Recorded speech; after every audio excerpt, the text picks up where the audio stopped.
जब से computer technology और इंटरनेट ने दुनिया में ज़्यादा हंगामा किया हुआ है, तब से किडनी डिजीज़ के बारे में एक बड़ा ही हॉट टॉपिक हमेशा न्यूज़ में रहता है, वो है आर्टिफिशियल किडनी। और अब जब आर्टिफिशियल इंटेलिजेंस की बात बढ़ चढ़ के आई है, तो उसके बाद आर्टिफिशियल किडनी की बातें और न्यूज़ और भी ज़्यादा तेज़ हो गई हैं। आज की वीडियो में मैं बताने की कोशिश करूंगा कि आर्टिफिशियल किडनी क्या चीज़ है, ये ट्रांसप्लांट और डायलिसिस को कैसे रिप्लेस करेगी और इसकी हकीकत क्या है। क्योंकि आर्टिफिशियल किडनी शायद वो चीज़ ना हो जो हम अपनी इमेजिनेशन या ख्यालात में बनाकर बैठे हुए हैं। अस्सलाम वालेकुम, doctor Wasika from expert counsel clinic of Lahore अपनी नेफ्रोलॉजी सीट पर। आर्टिफिशियल किडनी को जानने से पहले हमारा ये जानना ज़रूरी है कि नॉर्मल इंसानी किडनी क्या काम करती है। तो इसके वैसे तो काफ़ी सारे छोटे छोटे काम हैं, लेकिन 3 मेन अगर बड़े काम हम कहें तो वो है, नंबर 1 वेस्ट प्रोडक्ट्स को बॉडी में से बाहर निकालना, नंबर 2 जो हमारे नमकियात होते हैं जैसे कि इलेक्ट्रोलाइट्स, जिसमें 2 मेन हैं सोडियम और पोटेशियम, उनको बैलेंस में रखना, और नंबर 3 जो बड़ा काम है वो है जिस्म में खून पैदा करना, और ये काम किडनी करती है एरिथ्रोपोइटिन के ज़रिए, जो कि एक हार्मोन है, किडनी में पैदा होता है और फिर ये बोन मैरो को जाके स्टिमुलेट करता है, जो कि नया ब्लड बनाती हैं। इसके बाद अगला स्टेप है आपके लिए ये जानना ज़रूरी कि डायलिसिस कैसे काम करता है, और अगर डायलिसिस और ट्रांसप्लांट अवेलेबल हैं तो हम आर्टिफिशियल किडनी के पीछे क्यों पड़े हुए हैं, क्यों साइंसदान और बड़े तरक्की याफ्ता ममालिक इसमें अरबों खरबों डॉलर्स की इन्वेस्टमेंट कर रहे हैं ताकि आर्टिफिशियल किडनी जल्दी से जल्दी बनाई जा सके। डायलिसिस का मेन काम है वेस्ट प्रोडक्ट्स को फिल्टर करना और कुछ हद तक इलेक्ट्रोलाइट्स को बैलेंस करके रखना। ब्लड प्रोडक्शन करने में जो कोई हेल्प नहीं करता, इसीलिए डायलिसिस के पेशेंट को एरिथ्रोपोइटिन दिया जाता है। इसी तरह कुछ इलेक्ट्रोलाइट्स जैसे कि फास्फोरस और बाइकार्बोनेट हैं, वो डायलिसिस को बहुत अच्छा मेंटेन नहीं कर सकता, इसलिए फास्फोरस, विटामिन डी, बाइकार्बोनेट और सोडियम और पोटेशियम के सिलसिले में पेशेंट्स को खुराक और दवाई के ज़रिए कुछ एहतियातें करनी पड़ती हैं। ये तो थे डायलिसिस के फंक्शनल मसले।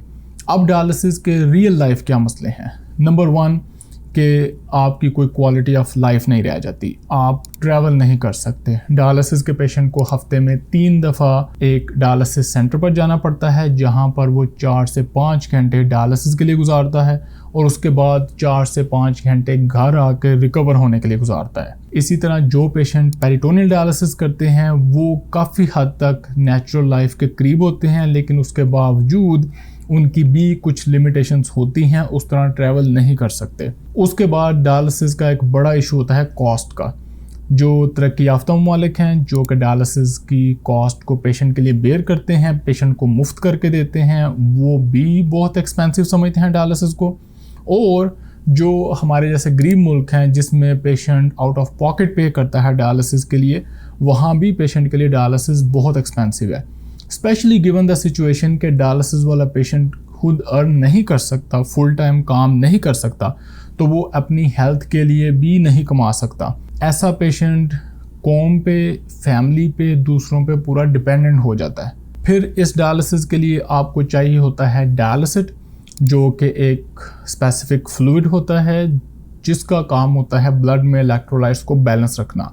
और इसके साथ साथ हर डायलिसिस सेशन के लिए एक पेशेंट को सिर्फ तकरीबन 180 लीटर के करीब पानी चाहिए होता है। और अभी हम मशीन, डॉक्टर्स और पैरामेडिकल स्टाफ की बात नहीं कर रहे जो कि डायलिसिस करने के लिए मस्ट हैं। इसके बाद आते हैं ट्रांसप्लांट में। ट्रांसप्लांट के 2 बड़े मसले हैं। नंबर 1 ऑर्गन की अवेलेबिलिटी। हमारे किडनी डिजीज यानी कि एंड स्टेज रीनल फेलियर के पेशेंट दुनिया में ज़्यादा हैं, और जो हमारे पास ट्रांसप्लांट करने के लिए किडनीज हैं वो कम हैं।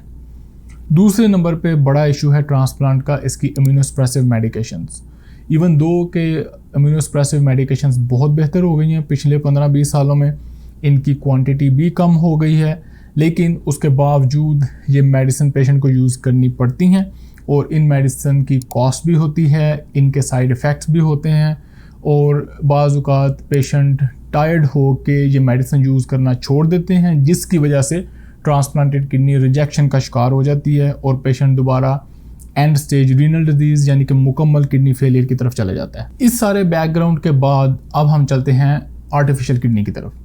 आर्टिफिशियल किडनी बेसिकली एक आइडिया है, एक इमेजिनेशन है, एक फिलॉसफी है। बेसिकली जो नेचर ने हमारी किडनी पैदा की है उसके करीब जाने की, कोई ऐसी डिवाइस ईजाद करने की ताकि हम जो नेचुरल किडनी है उसके फंक्शन को ज़्यादा से ज़्यादा कॉपी कर सकें। और इस जद्दोजहद में, इस स्ट्रगल में हर मुल्क, हर मुआशरा अपने कल्चरल बैकग्राउंड, अपने रिसोर्सेज और अपनी साइंटिफिक बेसिस की बुनियाद पर इस पर काम कर रहा है। ओवरऑल आर्टिफिशियल किडनी के पूरे स्पेक्ट्रम में आप 3 बड़ी चीज़ें इमेजिन कर सकते हैं जिन पर कि बड़ी तेज़ी से काम हो रहा है। इस स्पेक्ट्रम में सबसे पहले आती हैं पोर्टेबल डिवाइसेस। अब पोर्टेबल डिवाइसेस भी 2 तरह के डेवलप करने की कोशिश की जा रही है।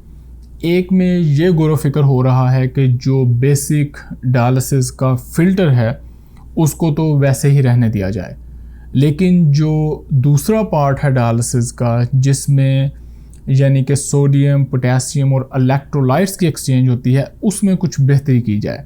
उसमें कुछ नई डी आयोनाइजेशन मैकेनिज़्म ऐसी यूज़ की जाए जिसकी वजह से जो बहुत ज़्यादा पानी डायलिसिस के लिए चाहिए होता है वो हमें ना यूज़ करना पड़े।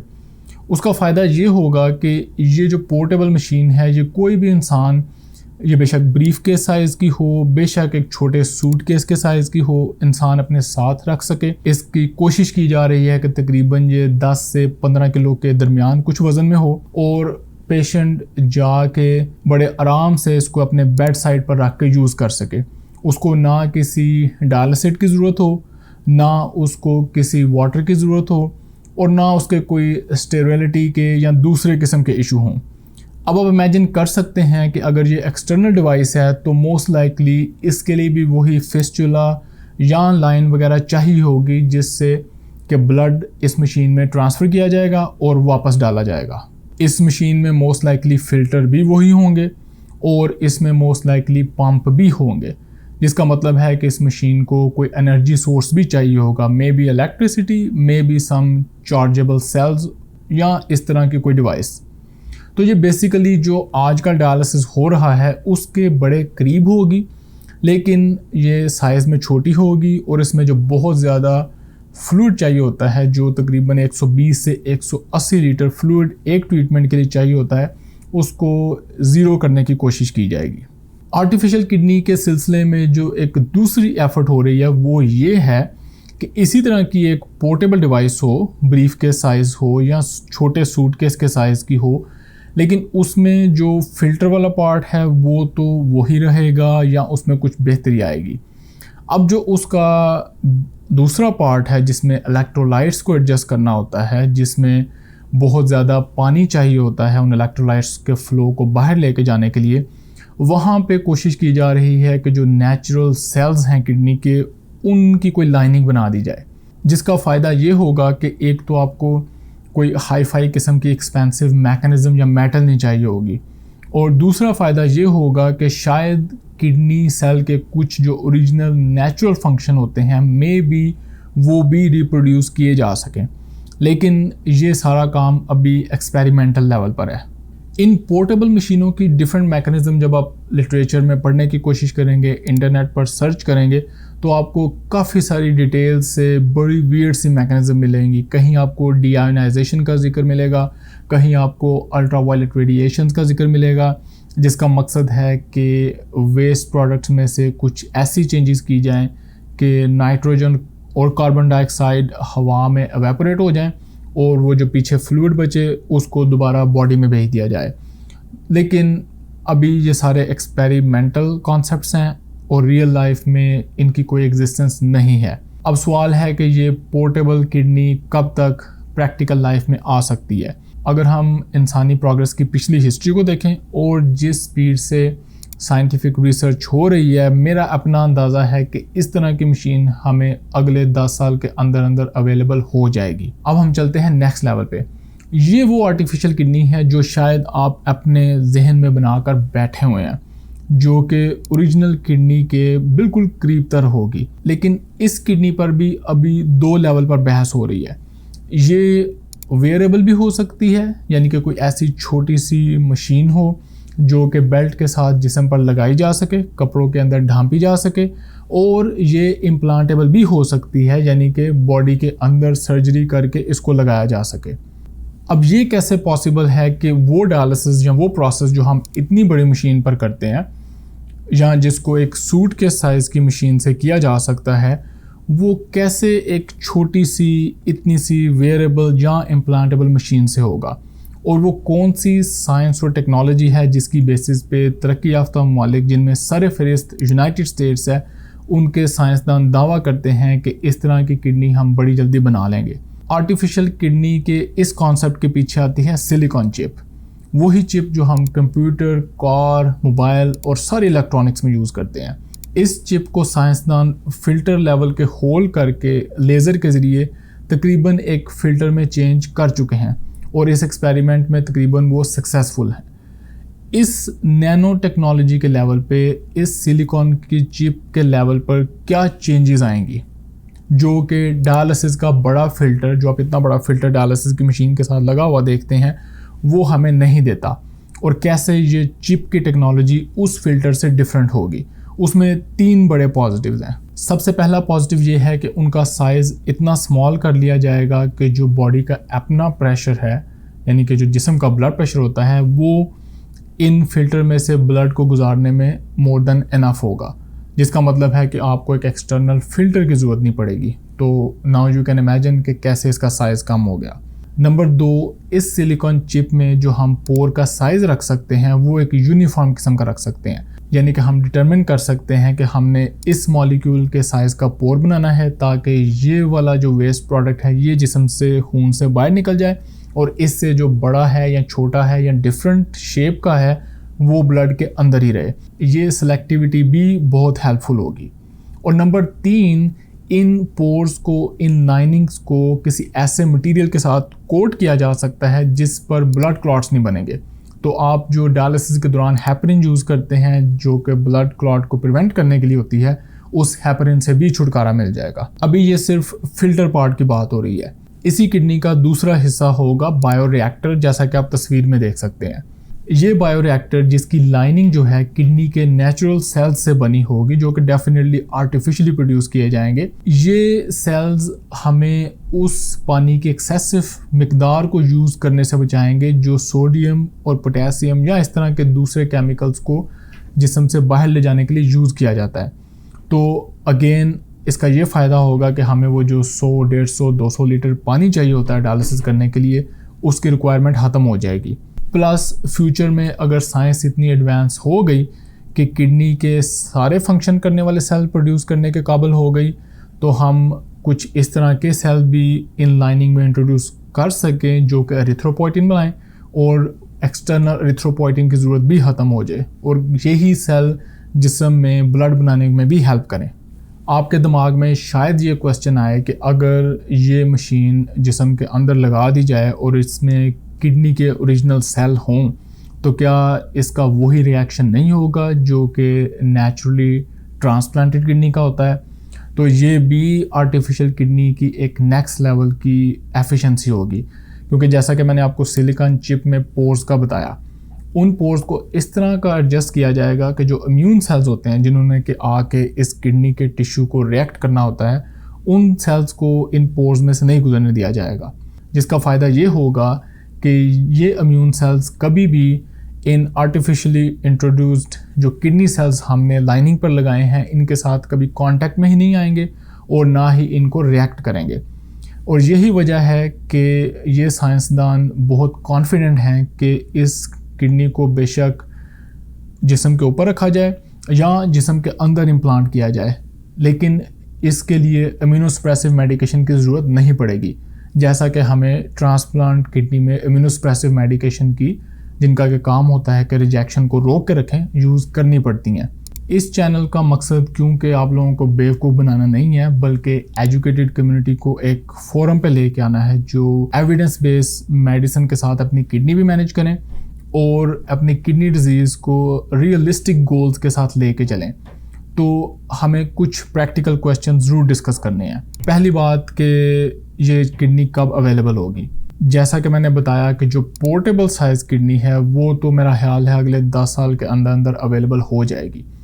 अब ये जो वेयरेबल या इम्प्लांटेबल छोटे साइज़ की किडनी है, इसका कुछ कहा नहीं जा सकता। इसको बनाने वाले जो बड़े बड़े ग्रुप हैं, स्पेशली अमेरिकन रिसर्चर्स, वो तो दावा करते हैं कि ये अगले 10 साल के अंदर अंदर अवेलेबल होगी। लेकिन मेरा अपना ख्याल है कि इसको अभी 10, 20 या उससे भी ज़्यादा साल लग सकते हैं। और उसकी ये वजह नहीं है कि रिसोर्सेज की कमी है या विल नहीं है। उसका इशू ये है कि जब आप कोई भी रिसर्च, कोई भी प्रोजेक्ट कर रहे होते हैं तो वो कुछ बंदों पे डिपेंडेंट होता है जिनकी कंटिन्यूटी बहुत ज़रूरी होती है। इस तरह के इशू जैसे कि पैंडेमिक, वॉर या कोई और ऐसा नेचुरल क्राइसिस जिसमें फंड्स वक्ती तौर पर इस रिसर्च से उन चीज़ों की तरफ डाइवर्ट करने पड़ जाते हैं, तो ये प्रोजेक्ट रुक जाते हैं। और जब ये प्रोजेक्ट रुक जाते हैं या स्लो हो जाते हैं तो दोबारा इनका स्पीड पिकअप करना बहुत ज़्यादा टाइम लगाता है। जैसा कि ये किडनी एक्स वाला प्रोजेक्ट तकरीबन पेंडेमिक के दौरान 2 साल तक रुका रहा। अब उसके ऊपर दोबारा काम शुरू हो गया है, लेकिन इस पे फिर मोमेंटम बिल्ड करते कुछ टाइम लग जाएगा। दूसरा, इसकी लाइफ क्या होगी। ये किसी भी वेयरेबल मशीन की तरह, जैसा कि आपका डिफिब्रिलेटर होता है या कुछ नई कार्डियक डिवाइसेस और ब्रेन डिवाइसेस अमेरिका में अवेलेबल हैं, इसकी भी तकरीबन वही 5 से 7 साल बैटरी लाइफ होगी। उसके बाद इसको चेंज करना पड़ेगा। ये मैं बात कर रहा हूँ इम्प्लांटेबल वाली डिवाइस की। जो एक्सटर्नल वेयरेबल डिवाइस है उसमें मे भी कुछ चेंजेस हों, लेकिन अगर या जब भी इम्प्लांटेबल डिवाइस डेवलप हो जाएगी तो उसका लाइफ स्पैन तकरीबन अभी 5 से 7 साल ही होगा, जिसको कि वक्त के साथ साथ बेहतर किया जा सकता है। उसके बाद अगला क्वेश्चन आता है अवेलेबिलिटी का। क्या ये हर एक के लिए अवेलेबल होगी? मेरा नहीं ख्याल। मेरा ख्याल है कि ये सिर्फ तरक्की याफ्ता ममालिक में बहुत ही हाई कॉस्ट पर अवेलेबल होगी और बहुत ही लिमिटेड लोग इसको अफोर्ड कर सकेंगे। क्या गरीब मुल्कों में ये पहुंचेगी? हाँ, बिल्कुल पहुंचेगी। जैसे कि एप्पल के प्रोडक्ट्स पहुंचते हैं, जैसा कि लेटेस्ट टेक्नोलॉजी बाकी चीज़ों में पहुंचती है, लेकिन वहाँ पर भी ये सिर्फ अमीर लोगों के लिए ही अवेलेबल होगी। और मेरा नहीं ख्याल कि ये चीज़ इस प्राइस पर बनाई जा सकेगी कि हर बंदा इससे फ़ायदा उठा सके। ये तो हो गई हमारी बड़ी अच्छी, एलिगेंट और प्रिसाइज सी डिस्कशन आर्टिफिशियल किडनी के बारे में। अब हम वापस अगर अपनी रियल लाइफ में आएँ तो क्या आप इमेजिन करते हैं कि डायलिसिस या किडनी ट्रांसप्लांट कहीं जाने वाला है? इसके बारे में भी मेरी ओपिनियन है कि ट्रांसप्लांट और डायलिसिस कहीं नहीं जाने वाला। इसमें हो सकता है कुछ इम्प्रूवमेंट्स हों और ये आर्टिफिशियल किडनी से भी बेहतर कर लिया जाए, पर ये डिपेंड करता है रिसर्चर्स पर, रिसोर्सेज पर, पेशेंट कम्युनिटीज़ पर और डॉक्टर्स के इंटरेस्ट पर। अभी मैं यही कहूँगा कि हमने प्रैक्टिकली जो हमारे पास चीज़ें अवेलेबल हैं उनके साथ रहना है। अगर आप किडनी डिजीज़ में मुब्तला नहीं हैं, आपने अपनी रेगुलर स्क्रीनिंग करनी है, किडनी को बचा कर रखना है। अगर आप किडनी डिजीज़ के पेशेंट हैं, आपने अपनी अच्छी किडनी डिजीज़ मैनेजमेंट करनी है और 6 महीने से ज़्यादा अपनी किडनी और किडनी फंक्शन को इग्नोर नहीं करना। अगर आप डायलिसिस के पेशेंट हैं तो आपने फुल क्वांटिटी में ऑप्टिमाइज किस्म का अच्छी जगह से डायलिसिस करते रहना है। और अगर आपके पास ट्रांसप्लांट करवाने की ऑप्शन है तो आपने फ़ौरन ट्रांसप्लांट की तरफ जाना है, क्योंकि अभी के लेवल पर हमारे किडनी डिजीज़ पेशेंट के लिए जिनकी किडनी मुकम्मल फेल हो चुकी है, बेस्ट ऑप्शन किडनी ट्रांसप्लांट ही है। आई बिलीव कि जो आर्टिफिशियल किडनी का टॉपिक है वो बड़ा रैपिडली डेवलप करेगा और मे बी आइंदा कुछ महीनों में हमें इस पर एक और एपिसोड करनी पड़े और अपडेट्स शेयर करने पड़े। मुलाकात होगी उस वक्त। अभी आपने कमेंट्स में अपनी ओपिनियन और एक्सपीरियंस का इजहार करना है और हमें बताना है कि आप आर्टिफिशियल किडनी के बारे में कितने होपफुल हैं और उसको किस एंगल से देखते हैं। मुलाकात होगी अगली वीडियो में। अल्लाह हाफिज़।